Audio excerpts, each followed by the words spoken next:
All right, kids, we made it. Stop number 6, Freeman's Farm. One of my favorite of the top 10 of the sites here. Actually, this is one of my top 3, but Freeman's Farm ranks up there, the top 3 between this one, Boot Monument, Nielsen Farm, Nielsen House. Top 3, this one is definitely one of them. This is where the first battle took place on September 19th. Guess what year? 1777. Over on the left over there is where the British Army was coming from, General Burgoyne's army. These columns came out of those woods, and we'll go a little closer there. We'll show you. But underneath the tree there where those people are standing is about where the Freeman's home was. John and Ethelina Freeman. Remember I talked about them in a couple of posts ago, or last post, about them, that they were loyalists and they headed north before the battle began. They wanted to join up with Burgoyne's army. And they ended up coming back here and actually fighting on their own land. John and his oldest son. Something going on over there. A guy giving a little lecture underneath the tree, so we're going to steer clear of that. These pound cannons here, these pounders. I'm not sure what size they are. From here to 3-pounders, I think maybe a 6. And this is a land owned by John and Ethelina Freeman. They sided with the British when the war broke out in 1775. This is a hard choice, because most of the neighbors supported the revolution. The Freemans had to abandon their farm here. Thomas, the son, enlisted in the King's Loyal Americans. Ethelina and their other children took refuge under the protection of the British Army.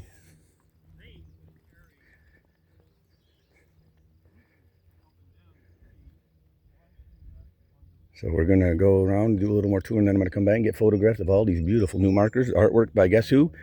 Don Troy on the Morgan's Retreat on the 19th of September.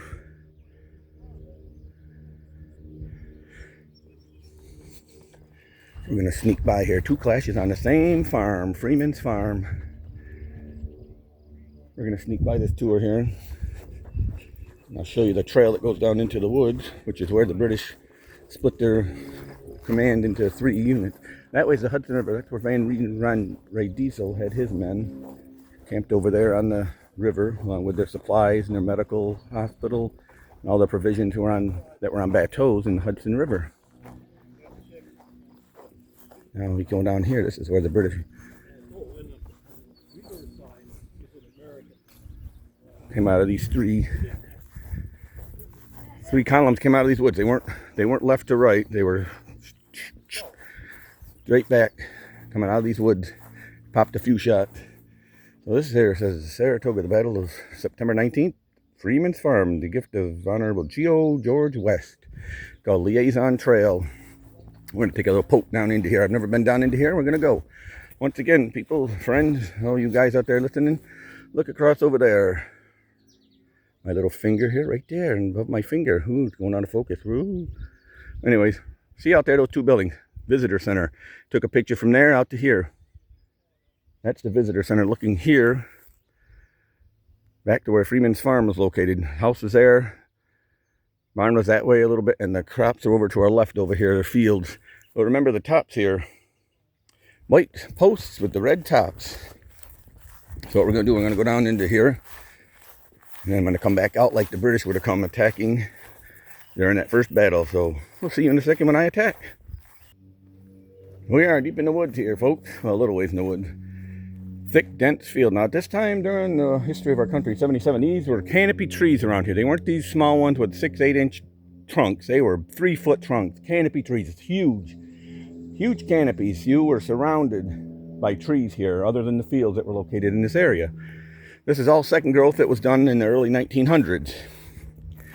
But imagine the British troops, Burgoyne's men, coming up out of here. 3 columns. Path down there, horse path, and then a horse trail down that way. Imagine them coming up out of the woods here, crashing.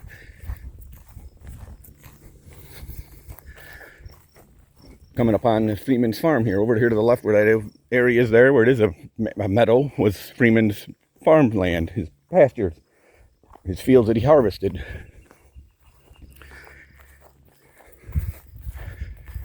British come marching out of the woods, hurrah, hurrah. They don't know their own good, hurrah. Hurrah! Benedict Arnold and his brave young men, they slayed the British and killed them again, and they all were winners on October 9th, 77. Sorry about that, folks. I had a moment of whimsy. We had the British come out of this field, out of the woods here, and the first battle of Saratoga was underway. Originally, they started shooting at Morgan's riflemen. Morgan's riflemen fought back. Eventually, Morgan's riflemen kind of retreated a little ways, and then farther into the woods they went. On the other side, we'll get there in a minute. Whereas then, reinforcements came. We're going to go up and take a look at these cannons, folks. And then we'll be back at the other side of the field where the Americans come out of the woods on their side. Here's one of these small cannons here, folks. This is either a light 3-pounder or a grasshopper. I think it's a 3-pounder.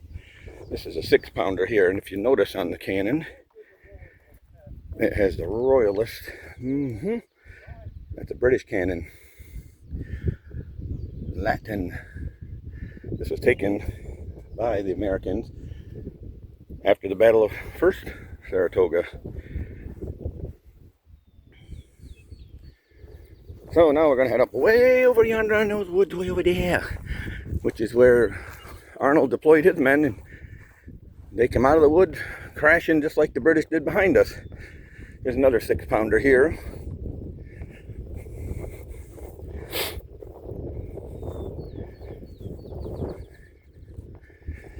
So, like I said earlier in one of the many posts, I'm going to say it again in probably each one because it's beautiful the way they've done this. These new markers here are awesome. The artwork is beautiful by Don Triani on majority of them. The 3D graphics that you can actually touch. They've done that for a reason so kids can touch things, not get in trouble for it. Remember when you were a kid and you touched things in a museum? Hey, don't touch that!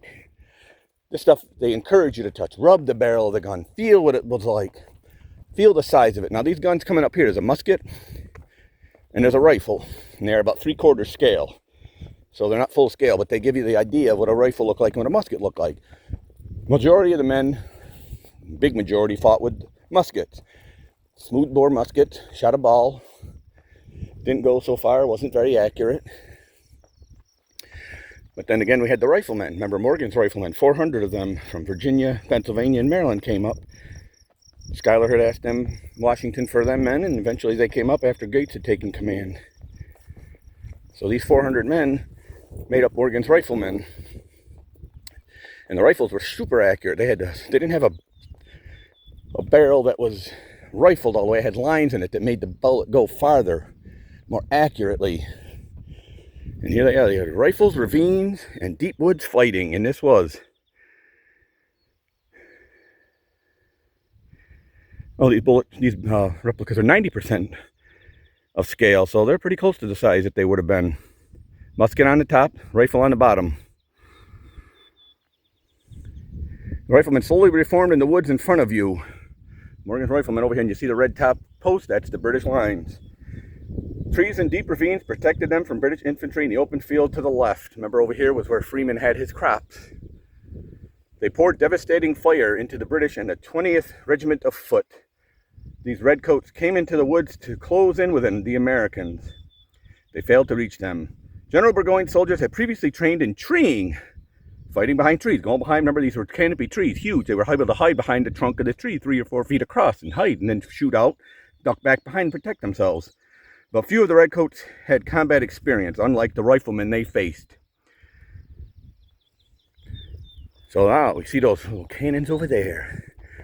Cannons over there pointing to where the Americans were. As we come across here, we're going to look at the right posts with the red tops. British lines, British fortifications here. British came out of the woods behind us. Stop here for a second. If you can just barely see that stone marker there poking its head up. That is a monument to a specific person who actually died and is buried there during the battles of Saratoga. And I do want to say something here while we're talking about a somber place. It's a reverent place. Be respectful when you visit here, because there are bodies that are buried all over this ground. This is not a cemetery like a national cemetery like in Gettysburg, but it is a cemetery where bodies where the person died. They weren't carried to a cemetery. They were buried in a grave here, unmarked, both sides. So there are a lot of men buried here that died during both battles, especially the Battle of Freeman's Farm here, first battle. And they were interred here and never marked with a grave marker. So just be honoring when you come here. If you visit here, keep that in mind. Be solemn, be respectful of those who died for our freedom, and those who died on the other side too. They were defending what they thought was their freedom. So when you study history, you study both sides. Were the British correct? Some would say no. They were tyranny. They were tyrants. Were the colonists right? Some would say no. They were rebellion. They were under rebellion. They were the wrong. So study both sides when you study history. Look at both sides before you make any judgment. Think about what you would have done in that time, what your family may have done, what you would have done if you lived here, like John and Lana Freeman. Would you have gone and sided with the British in 75? Would you have joined the Continental Army? Would you have joined the local militia? But just bear in mind that these men all died, whether you believe in their cause or not, whether it was the British, the Germans, the Haudenosaunee nations, whatever side they were on, or if you were a colonist, if you were a patriot, whatever side you're on, you died for what you believe.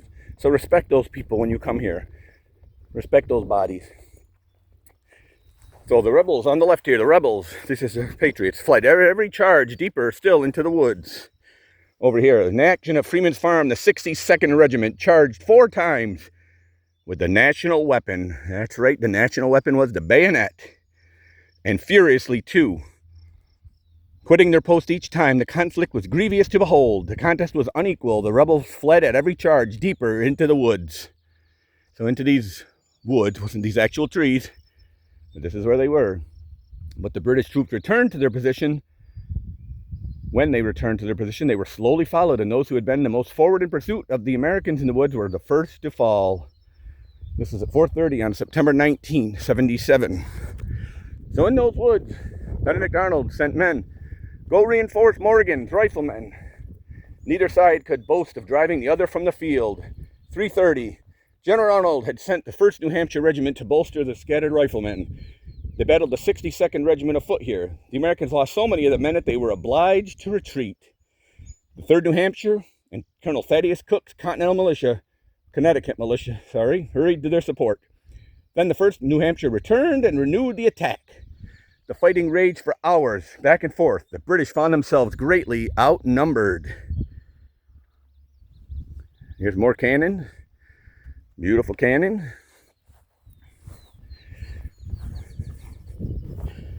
Again, the red line where the British fortifications were. There's a beautiful line of cannons. I'm going to stop and take some pictures of the cannons. I'm going to pick up. We're going to head back to that monument where the one man is buried. And his marker is there. We'll be right back. We're back. I forgot. I got to do pictures this way, folks. So I'm going to come around. I'm going to get some shots here. Stop every so often at these various... Let's see, we got a couple of 6-pounders here. And a couple of 3-pounders here. Now, these are replicas, I'm assuming. A lot of the artillery pieces are... The tubes, as they call these, were replicas. The 2, like I said, in the visitor center are accurate, are 100%. They were sieged, taken here by the colonists, by the patriots, and are now in the visitor center. Beautiful royalist markings on them. So out of those woods, treeing the British weapon of choice, the bayonet. It was fierce fighting. It was hand-to-hand combat. It was violent. It was bloody. It wasn't glamorous. It wasn't romantic. It was fight to the death. Beat your enemy for whatever cause you believed in. So as we walk up the British line, I just want you to bear in mind the British. Like I said, the British Army was composed of many British, Scots, Irishmen, Germans, Hessen-Hanows, from the Hessians, Hesse-Hanau region of Germany. Braunschweig, the Brunswickers of Germany. These men were paid to come here and fight. These guys, the Brunswickers, were guys that rode horses normally. They had these huge boots that went up past their knees. Riding boots. They rode horses. Long coats, made of wool. Hot. Had the long, tall hats. And these guys get here and they think they're going to have horses. They never got horses. Carrying their saddles. So, these guys were paid by the British to come and fight for the British Army. So at 5:30 at night here on the September 19th, battle favors the Americans. Brigadier General Enoch Poor's brigade drove the British out of the woods. These woods here, out of here, into here, this area, and into this open field. The British fell back further, leaving behind 2 valuable cannons. Continentals tried to haul these guns off the field, but as you can imagine, they proved too heavy to move without horses. Men and boys fought hand to hand to take back the guns. A detachment of Massachusetts Continental troops was ordered to make a rapid advance and charge with the bayonet. The enemy immediately retreated in confusion. We pursued, and the field was literally covered with the dead and wounded. 6:30, an hour later, the Germans arrived to save the day. By the evening, the battle was going badly for General Burgoyne. He ordered his German troops to march up from the near Hudson River. They arrived at Freeman's farm just as the Americans' fire was no more galling than it had ever been. They reinforced the British weakening line. And on this painting, we have Major Frederick Riedesel came with his 700 troops and his 2 cannon to help the British win. German infantry went into the woods. They used trees for cover so they could attack and dislodge the enemy without great loss. The Americans were no match for this unexpected attack. Overwhelmed, they retreated back toward Bemis's Heights. And I'm going to cheat here, and I see people have done it. There's a trail that goes around there, and then zippity-doo-dah, but look at here. Somebody's made a little trail for me to cut through. Oh, before we do that, though, I've got to go get this marker here. We want to talk about this gentleman here that's buried here. Then we'll cut across country.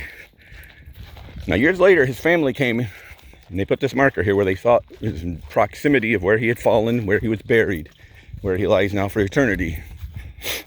Now, unless he's exhumed, which this is national park land, so I doubt that's going to happen. Let's see. Yeah. Zebulon Bidwell, Captain, 4th Company, Colonel Thaddeus Cook's Regiment, Connecticut Militia, killed here in the Battle of Saratoga on September 19th, erected by the Bidwell family in 1924. And he's buried somewhere around here. So again, bear in mind that. Keep that in mind. A lot of bodies are here that aren't marked. They don't have grave markers, don't have monuments that their family put here because either they didn't know where they were, couldn't afford it, or just couldn't get here to do it. But be respectful of the land here, the grounds all over this park, as their bodies buried here after that horrific 2 battles of Saratoga. Again, now we're going to cut across this little trail here. I got 2 more little markers, or I think maybe 3. Take a peek at them, and I'll be right back to show you what they got. So as we back down here, coming off that little trail to the next marker here, take a look around at Freeman's farm site. Again, remember, these are huge trees all around us, higher, closer to us, all around. Hundreds are killed and buried here.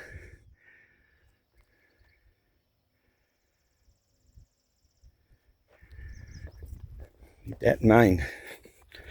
Men fought for what they believed, died for what they believed. And the average age of the Continental soldier was unbelievably low.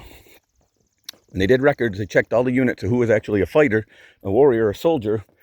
Yeah, most of the soldiers here, at least, were 15 years of age. 15, can you imagine that? Imagine a 15-year-old today being able to fight for his country, being able to be mature enough. So just bear that in mind. These 15-year-olds were fighting for their freedom, fighting for their independence. After the battle ended, though, John Burgoyne had gotten word that the British troops in New York City planned to help him. Burgoyne was elated. He ordered his army to set up camp and erect defenses from here, that way, to the Hudson River. This is where they built the light infantry redoubt. It was Burgoyne's strongest fort, protected by 8 artillery pieces and a tough, well-trained garrison. The red and white postmark where the redoubt wall stood in 77. Major Alexander Lord Balcades commanded the British Light Regimentary Infantry Battalion here. His 500 troops defended this redoubt. These elite soldiers had fought little on September 19th. The burden of heavy combat had fallen on these less experienced soldiers. All right, so on to next stop, number 7, one of my favorite ones. Bemis Heights battle, Balcarres' redoubt. The decisive moment. Special marker there called the Boot Monument, and we're going to find out who that's dedicated to as we head out of here, out of Freeman's Farm, heading to the decisive moment and the Boot Monument.